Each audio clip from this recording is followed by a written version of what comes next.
इसको हम सेशन को start. I hope all of you are doing well. Today is our second last class of CBT International course, and Miss Bharvi Khatri is our respected speaker with us. Miss Bharvi Khatri, you can start this session. Only 2 minutes remaining. You can start. So, okay. Good evening, everyone. How's everyone doing? Today, I would like to speak with you people as well. Not just that me, I'm the one who's speaking. Of course, you'll get all the information and all. But I need to know who is my audience.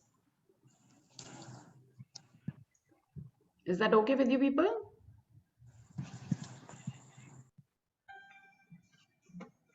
Yes, of course. Okay. Just a second. Yeah. Okay. So, so what have we learned so far? We have, learned about CBT, the basics, about the distortions, and how CBT works and how it's related with our thoughts, behavior, and feelings, and all those things, right? How many of you have actually implemented? You try to think which distortion is coming in me or my friend or my family around me. Have any of you tried?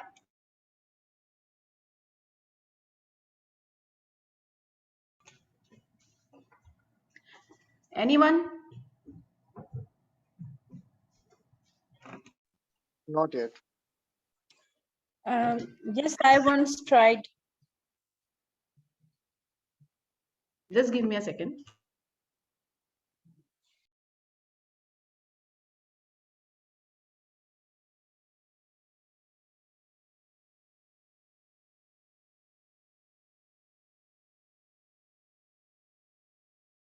Yeah, sorry about that. Okay. Yeah, somebody said, you have applied it once. Can that Yes. person? Yes. So, what did you observe? What did you apply actually? I was like patient. You can say I was feeling like agoraphobia, and I start observing myself. I start observing my cognitions.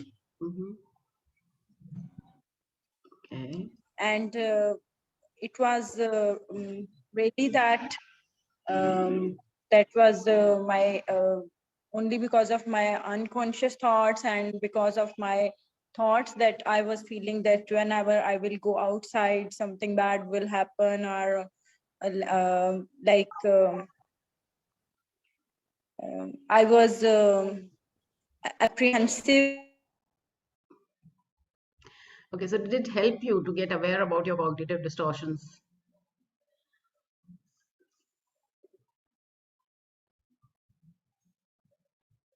Okay, see, let's see, talk about, as she was saying that, she became more aware about her thoughts, where they were coming from. And when I started the session, in the first session and the second session, and whenever I'm taking the, all these talks and all, the first question is how to resolve that. People always want to jump to the solution part. We don't want to know what is the problem. So very briefly, not in detail, but very briefly, we had discussed about our, distortions and all, and how it all starts. So today I'm coming to the solution part, how you can work on it. So one exercise that technique which we use is downward arrow technique, which is sometimes called as vertical arrow or as a laddering, and different terminologies are there. People use it as an alternative, as a Socratic questioning, but I personally believe that they are slightly different. That I will not discuss at the moment, but right now we will discuss about the downward arrow technique and how we work on it. So basically, what is the purpose of using this vertical descent or vertical arrow or that downward arrow technique? Why we use it? Why we need that? Mr. Tayyab, can you put that PPT, not PPT, that worksheet I had given you? By the time he puts it up, see, Wait, we use it, you know, to identify what are our core beliefs. Okay, that was your question, that how do we know that what is our core belief? How do we reach there? So with the help of this technique, we can reach to our core belief. There are many other techniques also. It's one of them. So today we will discuss only about this one technique, and the other thought journal I will discuss about also. So, you know, there are the things, as a counselors, what we do, we try to identify, we want to try to examine, you know, those thoughts which are on the surface level first. Okay, then we move towards, you know, we go down and then try to find out what is our core belief. So how does it start? First we have to, you know, recognize what is our ant, which we have already discussed about. What are ants? Automatic negative thoughts. So first we will, you know, uh, any one particular automatic negative thought, we will identify that on which we want to work on. Okay, this is the current moment, this is the problem, this is the ant which is troubling me, and I want to know what is the core belief behind these automatic negative thoughts so that I can work on it. So how will we do that? First we will go on the ant, and we will, you know, assume, okay, that whatever ant you have, you will assume that, okay, it is true, first thing. Then we will try to find repetitively, we will try to find out the answer, that what is the core belief behind that ant, where is it coming from, what is the source, which we had discussed earlier also, that you know, uh, it starts in our childhood, depending on our circumstances and environment which we were brought in, and according to our own perceptions. So in this way, what we do is we will be, you know, asking the client again and again one question. Okay, that this is his basic thought. Just imagine, for example, I might think that okay, I don't have many friends. Okay, people don't like me. I don't have many friends. That is the first thought here. Okay, or maybe my friends don't like me. That is the first automatic negative thought. Then we will ask the question. Okay, okay, if that is true. Okay, and then mm, what are the emotions attached to it? And you believe that it is true. It could be, you know, not true as well, but that is your belief that it is true and it is upsetting you. That is why we will work on it. If it is negative thought, it is not upsetting you that much, then we will not work on it, no. But if it is really, you know, not, it is very distressing for you, so we will try to go back in that question. If you understand it very simply, we will keep on asking questions. So what does that mean to you? Why is that bad? Why is that bad? If it is happening, if that is the fact, then what does it mean to you? Yes, Meher Habib, you have raised your hand. Meher Habib, you want to ask something? Okay, I'll continue then. So what will we do is that whatever negative thought is there, okay, we will ask, okay, if it is true, so what? Even if you are saying it is true, what does that mean about you? What does that mean to you?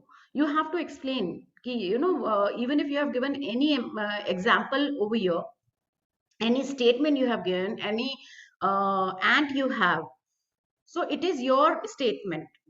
Agreed. It is your thought. But what exactly it means to you? You have to keep on asking again and again. If they give another answer, then again you will ask this same question. So when will you, you know, stop it? First, you will have to think about it. Okay, then you know, it is really bad. So you will ask, what is the worst part in this? Which one is the worst part? So you have to think about the worst to worst in this situation. It might not be true, but if the worst comes out, what does that mean to you? And what does that make you feel? I'll make you understand with the live example. Can somebody come on audio or video so that I can, explain it with the live example? I can do it if no one else is there. Yeah, I can. Yeah. So, can you give me one any aunt of yours? I'm not very. I'm a very strongly opinionated, forthright person, and end up offending people very easily. You end up. Offending people. People find me Okay, offensive. you that is your thought. Okay. Mm, you said that you think that you offend people easily. That is your aunt. Or Yes. people get very offended very easily by you. That is your thought. Okay, so here she gave her aunt. Now we will ask her, okay, just suppose this was true, so what does that mean to you? I'm hurting people when I'm not intending to, so that's bad. Okay, so you are not intending, but still you are hurting people, Yes. right? Okay, so again, what does that mean to you if you're hurting people? It's of course bad. I feel bad that if my intention is not to hurt people and I'm hurting people, I'm not a bad person. I wouldn't want to hurt people unnecessarily. So I feel bad that I end up hurting them, or maybe they don't understand me, or I don't connect, whatever. It doesn't feel nice to think that you're going around hurting people. Okay, so you are saying that it doesn't feel nice when you hurt people, when you are not doing it intentionally. You don't want to do that. Yeah, of course. So what does that mean to you? To you? If you have hurt people, okay. Just suppose you have hurt people. What does that mean to you then? If you have hurt, even if unintentionally. What does it mean? I'm like, I'll feel bad about it, and of course I'll try to rectify it, but of course what's done is done. But of course I feel very bad about it. I take a lot of stress about it, that I've hurt somebody. Okay, why it feels bad? If you have hurt someone, why does it feel bad to you? Because I don't want to hurt that person. Why you don't want to hurt that? It's my core belief that good people that don't hurt other people, and I believe that I'm a good person. So yeah,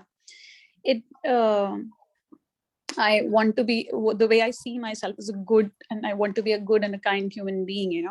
So if I'm hurting people, of course I'm not what I want to be. I'm not behaving as I want to be. Okay, so you want to see yourself as good. Yes. Right, and this action when you are doing either intentionally, not intentionally, you're not doing it intentionally. If that happens, that even if by mistake or no intention of hurting other people is there, so you want to feel good about yourself, that you are a good person. You have an image in your mind, and you want that to. I would be helping. I mean, I should be helpful to people. I should not make anyone's Yes, probably. I feel bad about myself. Yes. Yes. And why is it important for you? What does that mean to you when you want to see yourself as good? What does that mean to you? That I'm putting into practice the values I believe in mentally. And why is it so important for you to, be good?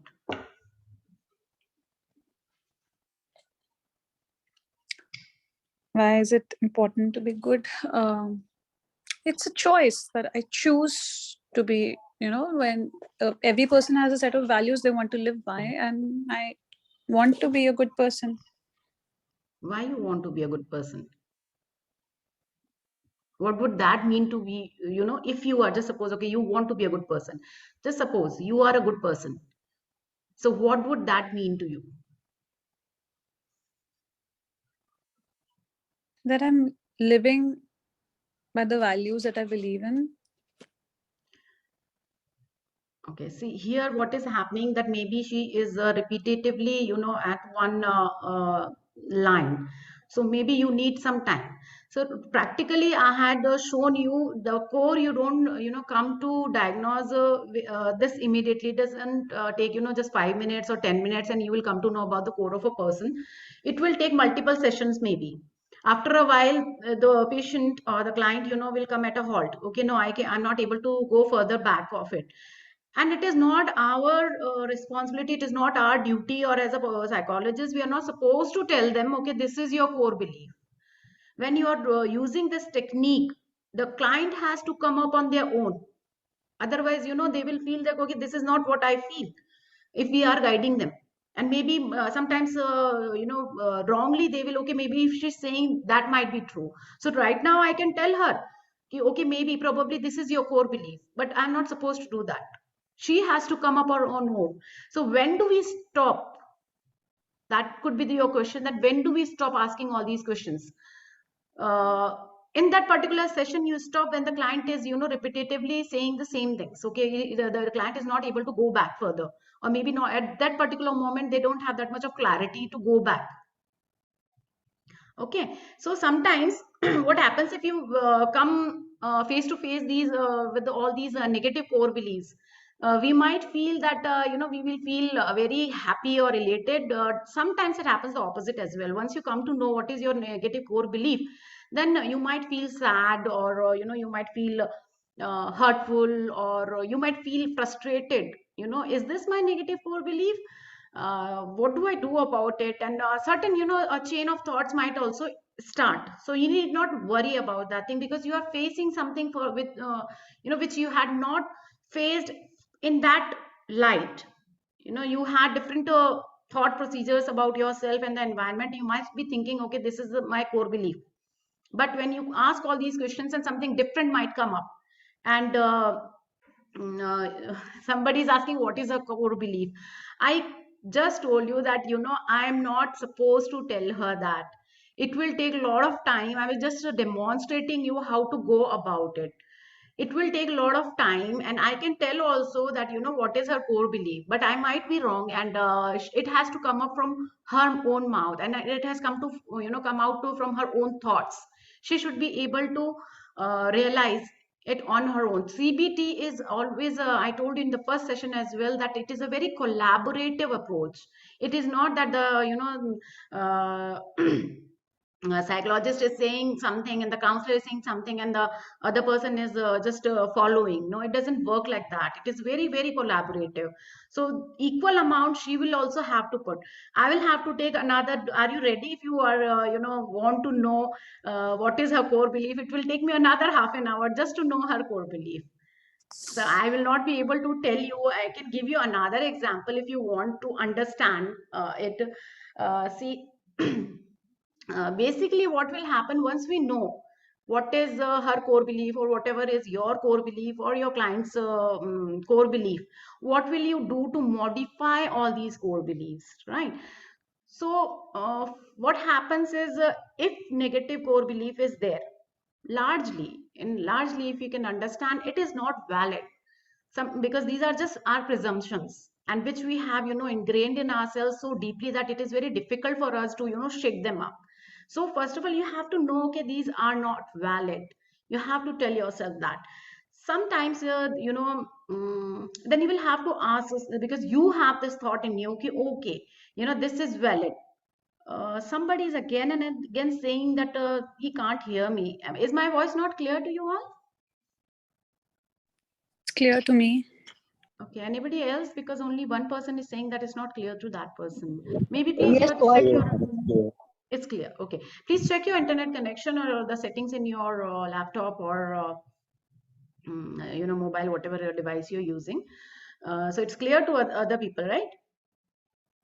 Okay, so you have to ask yourself, is this relevant to what I'm thinking, or is it true? You have to ask yourself again and again. Sometimes you have negative core beliefs, but they are not they're very superficial or on a very surface level.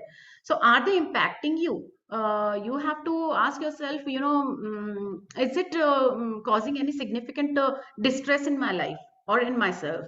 So if it is that the question, so I will give you one example over here, another. Okay, then in core beliefs, once we start, like I have started, that is your starting point. First, you have to identify your current and on which you want to work on. Okay, once you have identified that, then your surface thought you have to write down. Okay, this is my surface thought. So I'll give you an example over here that somebody said in another session, that she really doesn't like it when somebody yells at her. Okay, and she feels that the people are horrible because they yell at her. That is her surface thought. Okay, then what will you ask? Why does this belief or thought, whatever right now I just said, that is her thought, that is her belief. So why is she feeling angry? So what is the consequence over here? Right, just now I was speaking with Tanya also, and I had asked her that why this belief is causing her so much of distress in her. What are her surface thoughts are, when it is not deep, you are just a superficial ones, very there is, it's just the data, you can say. The thought, surface thought, is the first thought which comes to your mind. That is your surface thought. You have not gone deeper into it. Okay, so what is your response thought in that? They shouldn't yell at me. Okay, I am sick of being treated badly. So in Tanya's case, she said, I hurt people. That is very unintentional, and people get really offended by me. That was her surface thought. When when I asked her why, what does that mean to you, then she came back to the down, the laddering. This is also called as laddering. And then she said that I hurt people and I don't want to hurt those people. And what is your emotion, Tanya, here over here when this thought comes to you? That what do you feel? If I feel I've hurt somebody, distress or anxiety, it's too quick, but maybe I feel people won't like me if I'm not good. Okay. Who will like me if I'm not a good person? Well, I won't end up, nobody will like me or be friends with me or love me or whatever. Or maybe I'm not I won't be worthy of, maybe. It's quite quick. See, she is coming to her, see, because I gave her some time. I stopped the process. So she was thinking at that time, and she is coming with new thoughts. So she said that maybe I'm not worthy. So this could be her core belief, that I'm not worthy. I'm just saying maybe. Okay, that maybe I'm not worthy. That is her. It could be, not valid. It could be false as well. I'm not saying that is her core belief, but it could be her core belief that she is not worthy. And I didn't want to come to that conclusion at that time, but now she's thinking and she's telling me things. Okay, and this here, her thoughts are, her feelings are, whenever she thinks of that thing, that I'm hurting people, her emotions are that of distress and anxiety, even if it's coming from a brief moment, right? Then she said that I shouldn't be hurting people, even if then if not, it's not intentional. That is her response thought, that I don't want to hurt people. What is the difference between surface and core belief? Surface is, I just told you, and that's what we are discussing. And core beliefs we had discussed in detail in the last class also. Again, I will tell you very briefly. Surface thoughts are very superficial thoughts which comes in your mind immediately. Okay, in any given situation, if this whatever event, whatever trigger has happened, the first thought which comes to your mind, that is your surface thought. Another example I will give you. Okay, and somebody is, your boss is angry at you. That is your surface thought. The boss is shouting at me. That is your surface thought. Then you will calm down. What is my feeling when he is getting angry? I'm feeling insulted. I'm feeling hurt that he's shouting at me in front of people. That is your emotion. Then you will go back again. You will be what will be your response thoughts over here, that that the boss shouldn't be yelling at me like that. He's treating me badly. I'm done with it. He shouldn't be doing all those things. Okay, and the core beliefs are coming from the source. like I'm unlovable, I'm not worthy, and I'm a failure. These are your core beliefs. Deep down inside, you think about those things. Okay, and based on that, I told you in the last class as well, with this lens, you look at the things and people and the world around you in general. That is your core belief. I hope that was clear so that I can go further. Okay, thank you. Uh, then what happens? What happens that you will be, not going to the deeper level. You are still there. You're still okay. No, I don't want to my boss to yell at me. He's shouting at me. He's getting angry at me. That is, you're still, sometimes stuck there only. Then you will go again down, go down. Then, uh, what can you think about it? In this situation, what could be your another alternative thought over here? What could be the your why are you feeling like this? What is making you feel like this? If even if the boss got angry, maybe it was your fault, or maybe boss was unreasonable and he was shouting at you. Both could be that, doesn't matter when your core belief is strong. If you believe your core belief is that I am capable, I am good enough, then you will not get affected by what the boss is doing. You will have your strength because your core belief is very, very strong, and you will take the right actions. Maybe you will not respond at the time, but later you will make the boss understand, okay, this was the scene and it is not acceptable to me that you're getting, you're shouting at me, excuse me, you're shouting at me like this. In a very rational way, you will put across your point. Just imagine, but your core belief is negative. Okay, you feel that I'm not worthy or I'm a failure. If that is your deep rooted core belief, then how will you react? What will your reaction? You will, you will feel hurt, you will feel sad, you also might be angry at the boss for doing that. But if your core belief is like that only, you will be, reacting, not responding. You might respond immediately. You might take action. I want to leave the job. The boss is not good. He's not listening to me. He's shouting at me. He's insulting me.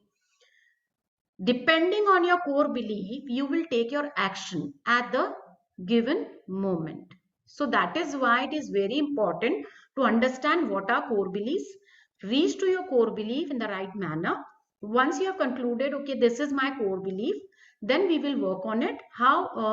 Okay, then the next question will be whether it is relevant or not, whether it is true or not, whether it is affecting my life or not. Is it distressing me? Is it disturbing me? Is it creating any mental issues in me? The need should come from you. Okay, this is not correct. I want to change it. If I tell you this thought, this core belief is wrong, it should, it would not be that impactful. It has to come from within you. Okay, there is something inside me that I need to change because it is not helping me in any manner. Okay, so without recognizing, without getting aware about your core beliefs, how will you work on those? So that is why with the help of this laddering or downward arrow, we can try to identify our core beliefs. So yeah, one more thing. See, when we are doing this downward arrow or in the worksheet also, as I was discussing earlier, we had discussed our cognitive distortions. So if the thought is there, like in Tanya's case, she said that she doesn't want to hurt people, or people do get offended by me easily. So can somebody tell me what could be her, her cognitive distortion over here? Can somebody tell me what could be her cognitive distortion? If you guys remember. No one? The question is that in Tanya's case, or okay, forget about Tanya, the other example I gave, the boss is shouting at me. What could be the cognitive distortion, over here? We had discussed, I'm really sorry we were not able to discuss all the cognitive distortions because the time is very short. But what is the cognitive distortion over here? You have to identify first. This It could be Hmm? It could be our generalization, our magnification, our filter thought that she's thinking that everyone is don't feel me worthy. Yes, there could be, multiple cognitive distortions over here, but overgeneralization could be one of them, because she's saying everybody, gets offended by me. So that could not be true. Then you will have to bring the evidence. How many times, Tanya, you might have spoken with people or met people and they really like you. They don't get offended by what you say. So the evidence is there, isn't it, Tanya? Yes, of course. Yeah. Do have a lot of friends, very close friends also. Mhm. So it's not that I offend everybody, of course, but yeah, I feel I need to be careful, especially around new people. Yes. See, the statement changed the moment she became aware where the distortion was coming from. Right. So the awareness, brings you in the right state immediately. The moment you are, okay, the statement changed immediately from everyone to certain people or to new people. And we are not aware. Nabila Tawfiq, you want to say something? You have raised your hand.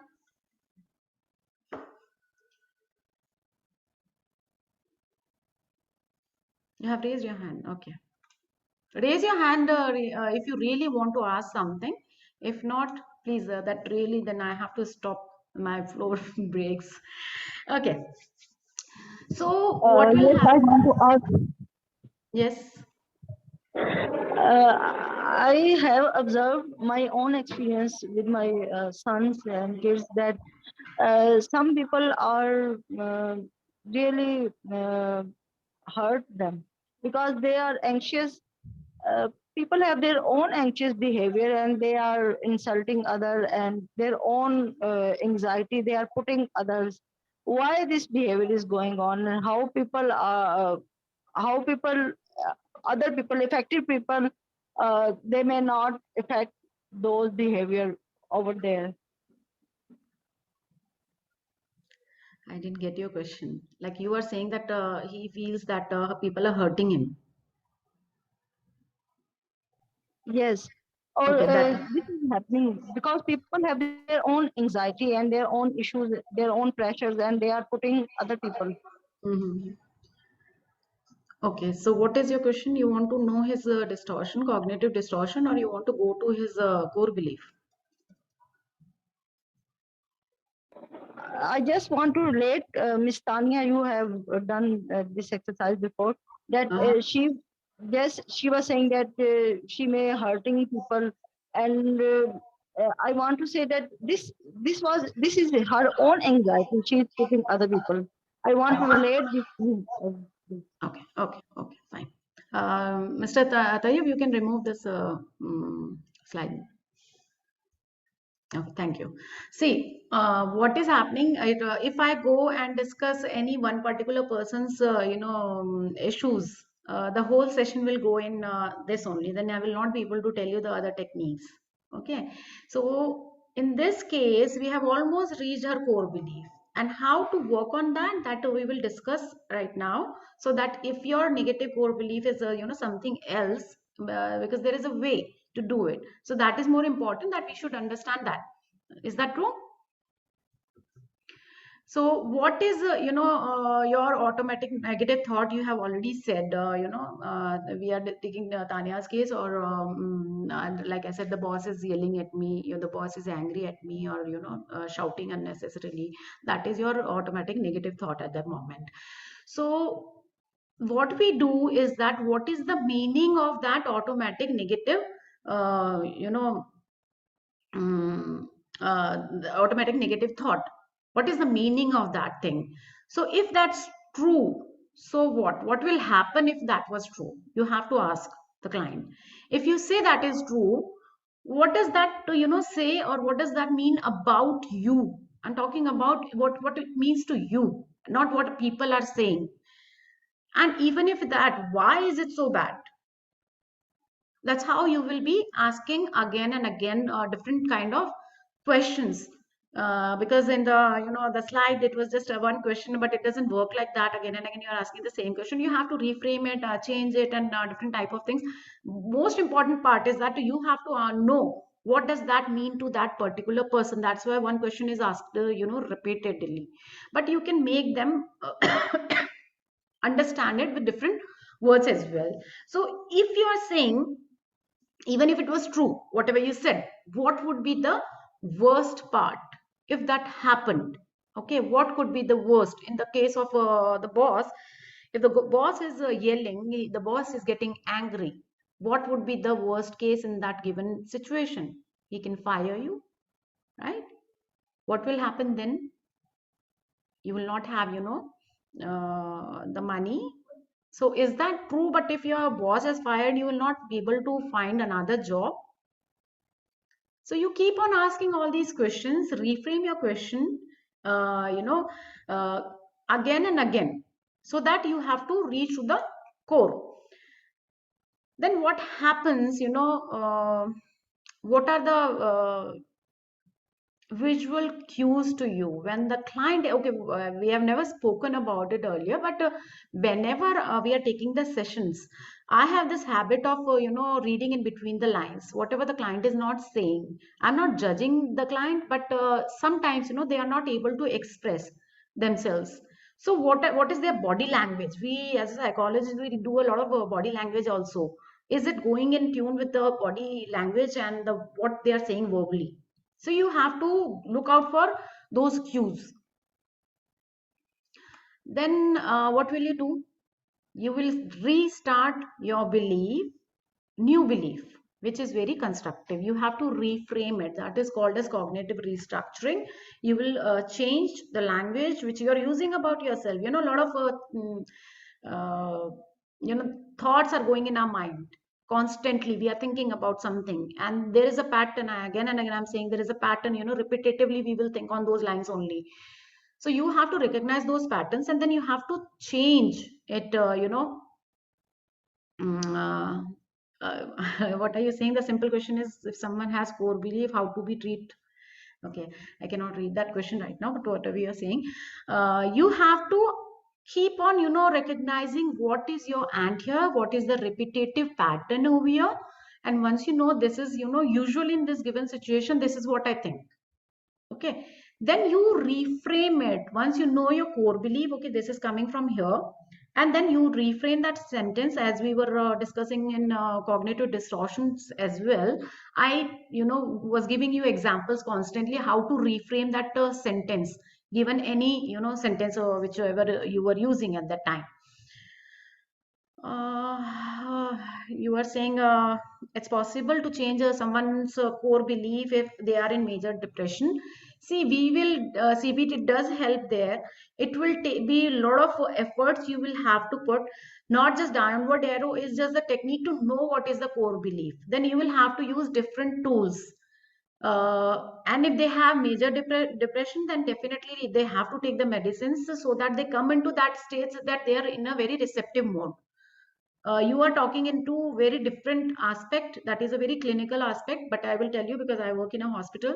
So once the patient is coming, we bring them to that level first of all with the help of the medicine, so that they come into that state, they calm a little bit, so that they become receptive. Only medicines will not help, and only therapy will not help in major depression or major some disorders, if you have psychological disorders. Once you have reached that state, then you will be using different techniques.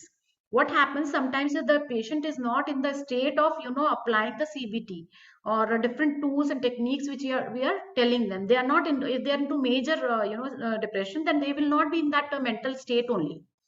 So with the help of the medicines, we will bring them to that state.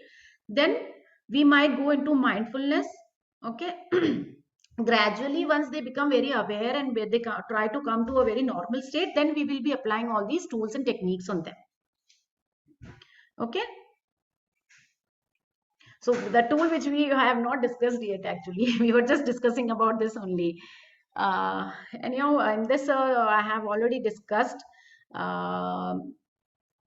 there are different tools to identify core beliefs also, that I told you this is one of them. You can also, dysfunctional attitude scale is also there.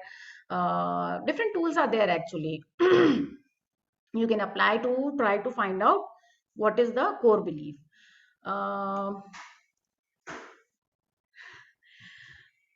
See, what happens is that for some core beliefs, it is very helpful to explore, uh,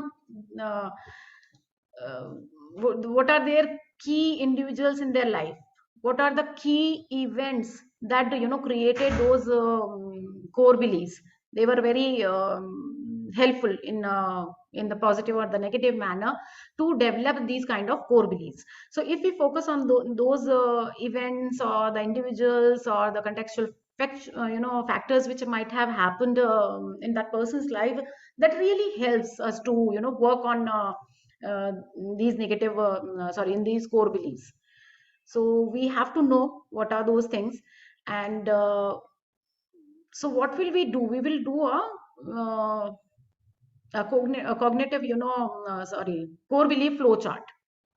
What is that core belief flow chart? What happens there? In that we will do what will we do is we will focus on the whatever events had happened in the past, and what was then its nature, how they were relevant to that particular situation to cause the ant to arise in that particular person, so that it turned into a core belief.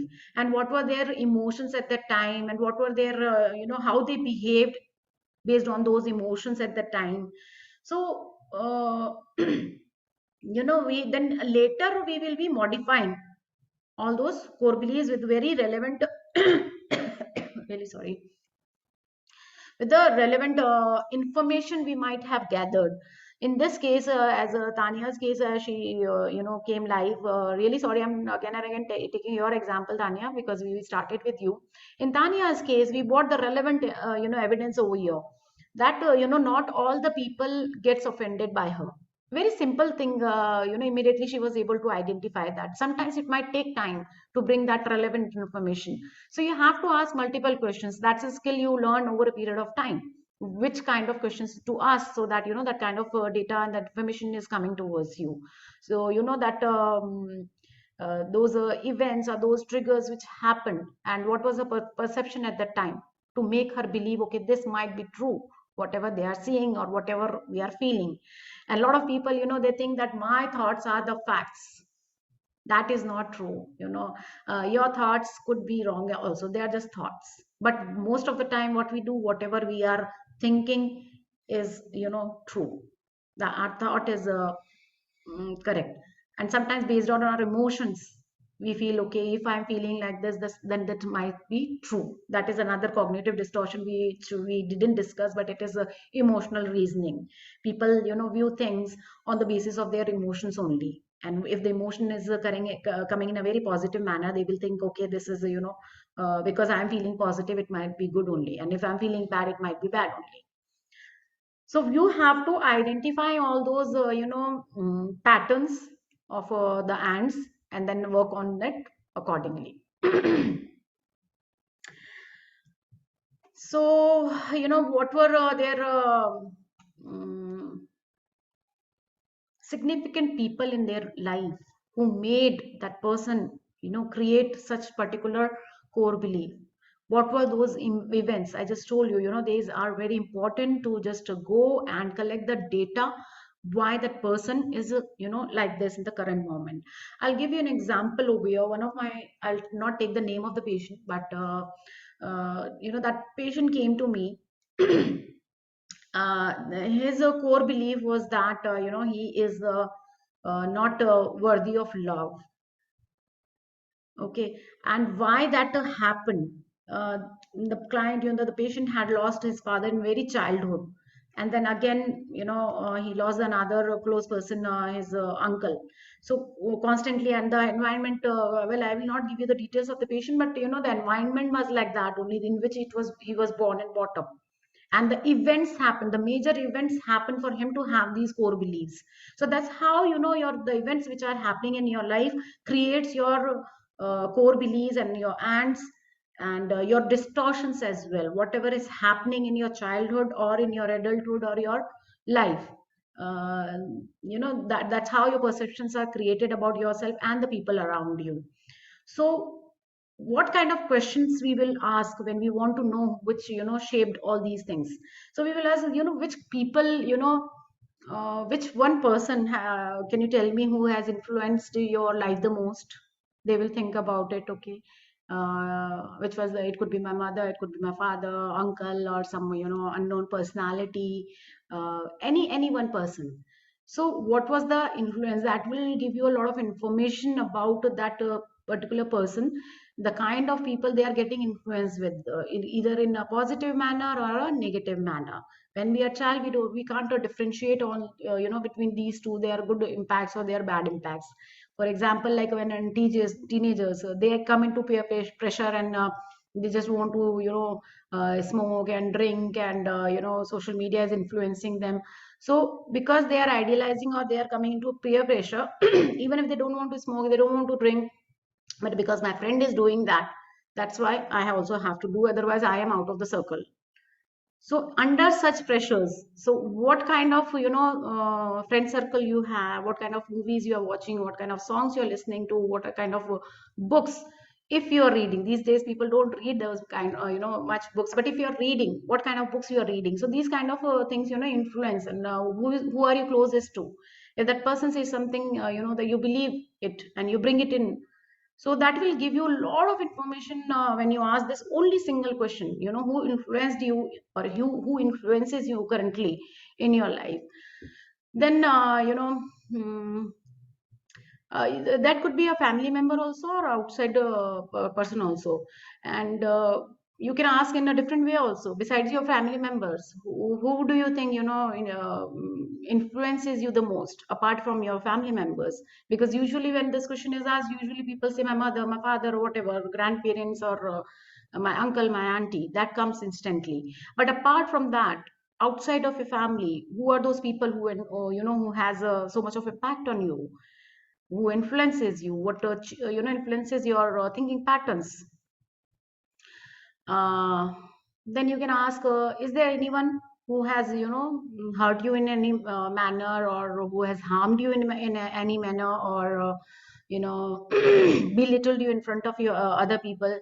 These kind of questions, if you keep on asking, different, there are literally many kind of questions which you can ask. There are special life events which might have influenced you. So how will you ask, that have you experienced any positive or negative life event that has affected you, or believe helped you in believing, or believing or shaping your thoughts, or which you personally think it has transformed you in the positive or the negative manner?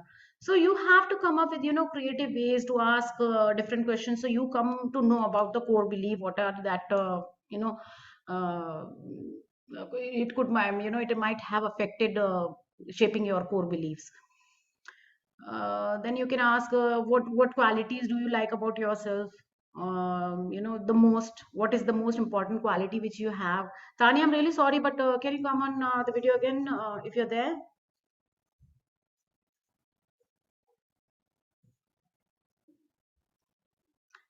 Okay, I don't know whether she's not there or not. But anyhow, you have to ask this question: what is the? So you turn towards the positive side of that person. Maybe they are ignoring the positive at the time. Another cognitive distortion. So then they have to describe themselves. So how do you see yourself as a person? So the self-image is positive or negative. You will come to know about a lot of things about that also. That will help you to know the core belief. Where is it coming from? And what happens if some how do you manage in the day to day, if some situation, a stressful situation is coming up? How do you address that? How do you handle those situations? How do you cope with that? So you certain questions you will ask. There are a lot of questions. I think you can ask all those questions to reach to the core belief. Should we be discussing about the thought journal then? I hope it was clear for you people.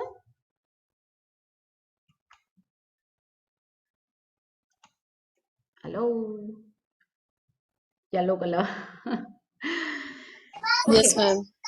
Okay. So another thing, there was a guided discovery. I don't think so. I would be able to cover up today, but you will. Thought journal is very, very important. Okay, thought record sheet, which I had, said that we will be discussing. That is one of the very, very impactful tool which we can use on ourselves or our clients. That is the with the help of it we can do the cognitive restructuring, and I had already discussed, I think, very briefly last time, but this time we will discuss it in detail. What is that? So as we have discussed many a times, that the CBT is all about how we think, what we think, and the way we think, that is our cognition. And based on our cognitions, our feelings are arising, and based on that our behavior is that. Okay, we have constantly understood that thing, and it's very clear now.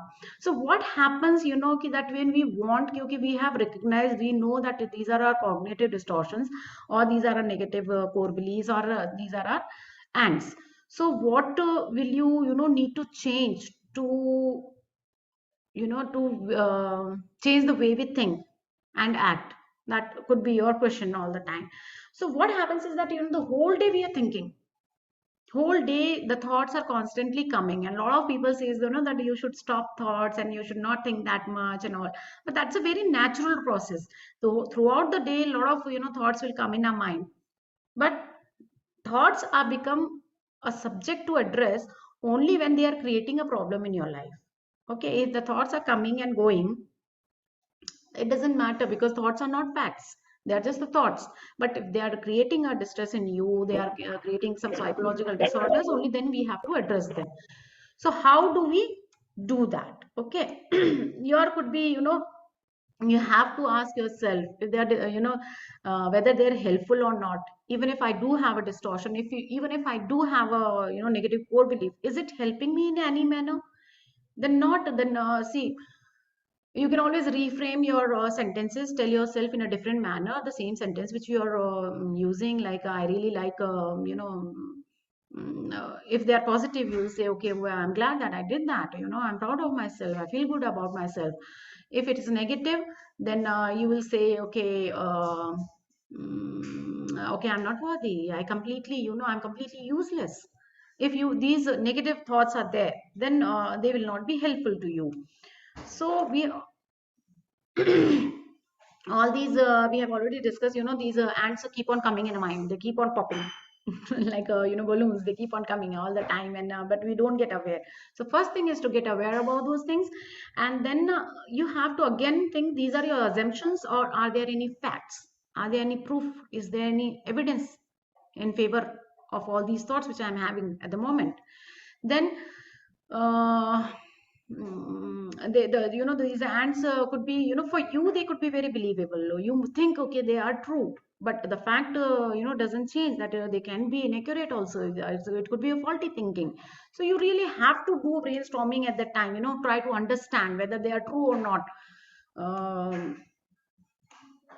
so what will you do, Mr. Tayyab? Can you put that worksheet?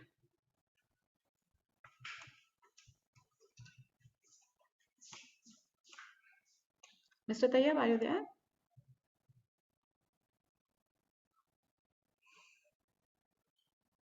Okay, I don't know whether maybe some technical issue is there. See, what happens is that we were discussing that A, B, C, D, and E. That is the your thought record. Usually people give A, B, C. I feel A, B, C, D, E model is much more helpful, because then you are doing the cognitive restructuring. So in what happens is that A is your, thank you, Mr. Tayyab. What happens in A, that is could be your assumption, that could be your activating event, and that could be your, like, I'm using different language for the same thing. Okay, so what was that event, what is that your triggered, what happened there? So here in the first section, that activating event, you will have to write it here. See what happened. Like in this example which we were discussing, that the boss yelled at you. So that is your A, that is your activating event.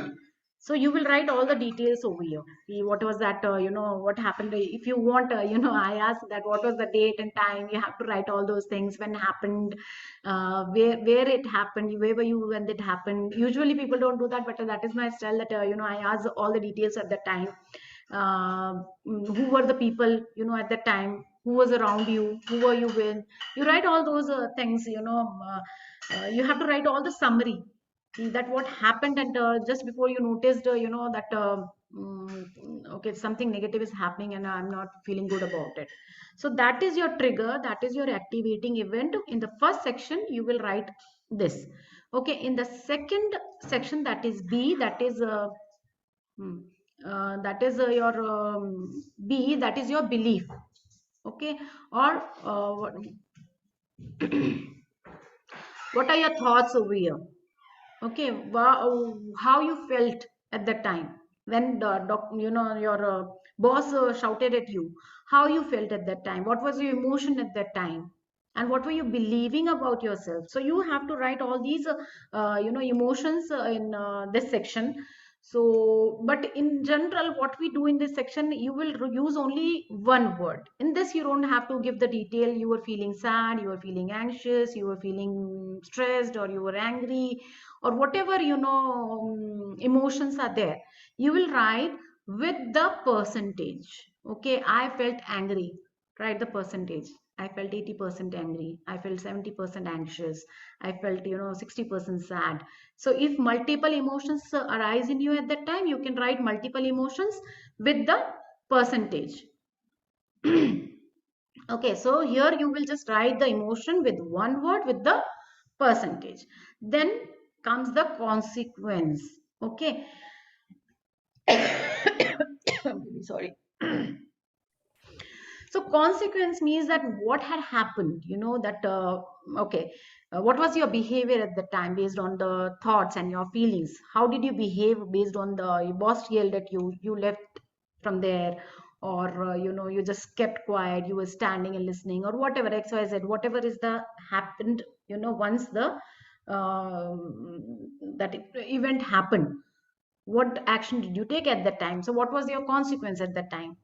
Then comes your D, that is disputing. We were discussing it yesterday also, I guess, in this class, or maybe after. So disputing means you had certain thoughts. In this consequence, you're writing that, okay, maybe my boss doesn't like me, or I am a failure. I'm not doing my job properly, or maybe I am doing my job properly, but the boss is not able to see. It was not my fault. So now you have to dispute your thoughts over here in the fourth section. What are the proofs? You have to bring the evidence here. What are your thoughts against it or in favor of it? If the boss is yelling at you and you think that the boss is not able to understand me, or the boss is being unreasonable over here, bring the evidence here. Is he doing it all the time, the same thing? Or has it happened just once? Or maybe this is the habit of the boss to yell all the time. Okay, so you have to write all these things, that how you can come up with the different approach to think about it. See, when we are working on this worksheet, you have to come up with only one thought. You cannot work on multiple things. You have to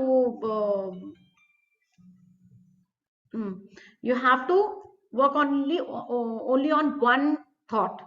Otherwise you will get very, it will be very haphazard, and you will not be able to focus, and you will not be able to resolve the problem. So write down only one, and how strongly you feel that you feel that this thought is right, that this thought is the, there is truth in this thought. You have to write the percentage over here. And then you will have to write the reasons, why you might be thinking that this is true, that I'm talking about, the evidence you are bringing over here.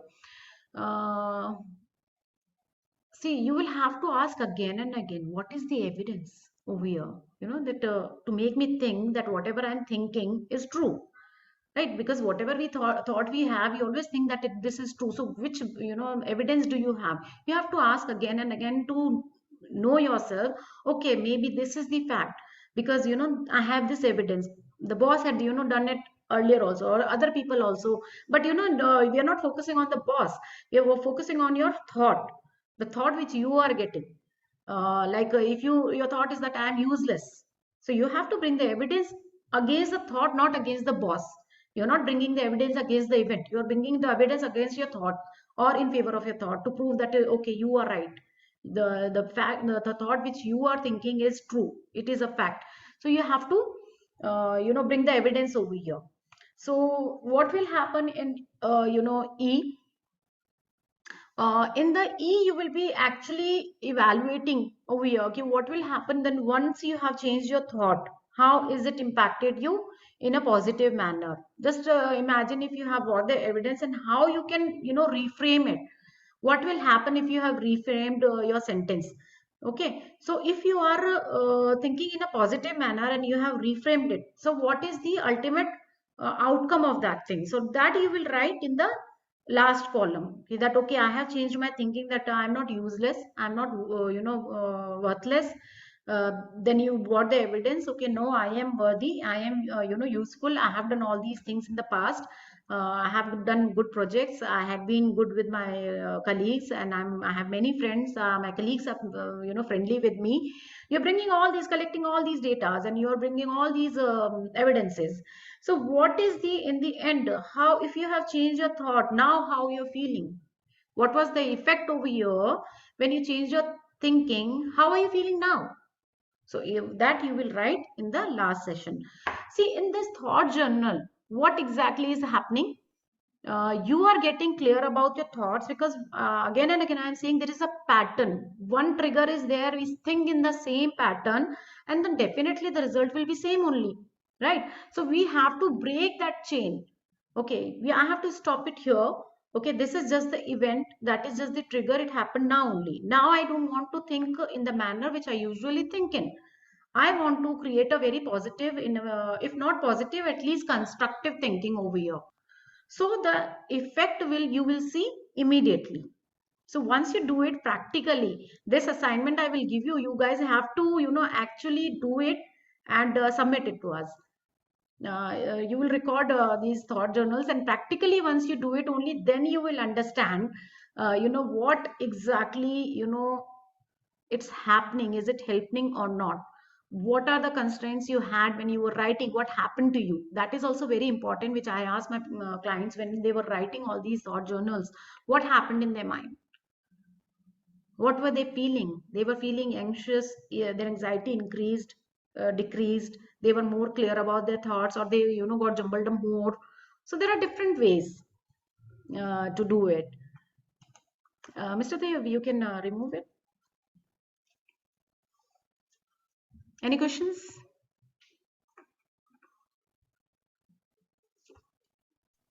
Thanks, ma'am. Thank you. Can we end this session? Yeah, just a last question, if anybody has, I will take, because people were Ma'am, raising hands in between. ma'am, recorded session is available. That Mr. Tayyab will answer. Mr. Tayyab, can you answer his query? Maybe today we forget to start the recording.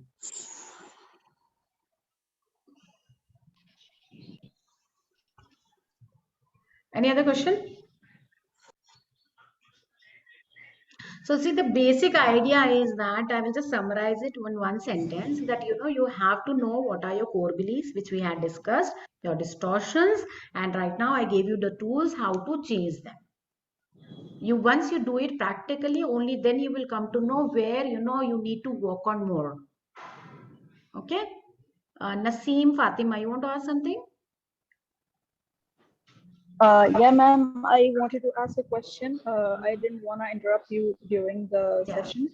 You were telling about that we have to ask our client who is the influencing person in your life, huh? If he's influencing you positively or negatively. So we go into the detail if how that person is influencing, how that person is creating positivity or negativity in that person. See, that will help you to know the core. Okay. How's that impress? See, just suppose my ideal is these days a lot of kids are into BTS, I think.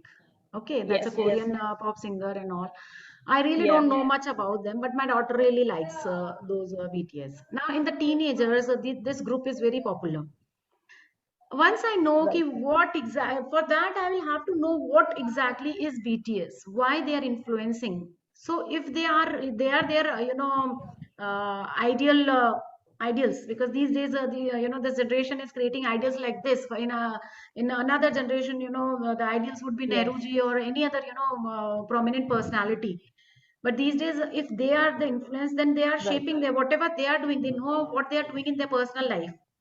What do they do? What is their favorite food? Yes. What How do they dress up? They Yeah. want to know everything, right? So you can imagine Basically, with this basically, exam. this is what I wanted to know. Yeah, got it. So you Yes, will come to that know if how their you core. are asking about the influencing person, then you need to know about the lifestyle of the influencing person as well. Yes, a rough idea. Of course, you cannot go in detail with that because you will not have that much of time. But what Yeah, kind of yeah, of course, personality? you're not Yes. interacting with the person directly. Yeah, yeah. Got it. Right. Yes, ma'am. Thank you so Okay. much. Okay. Thank you. Thank you, everyone. Always being very patient and not disturbing. Thanks. Thank you. Thanks to Miss Bye. Parvi and all of you. Bye bye. Take care. Thank you, ma'am.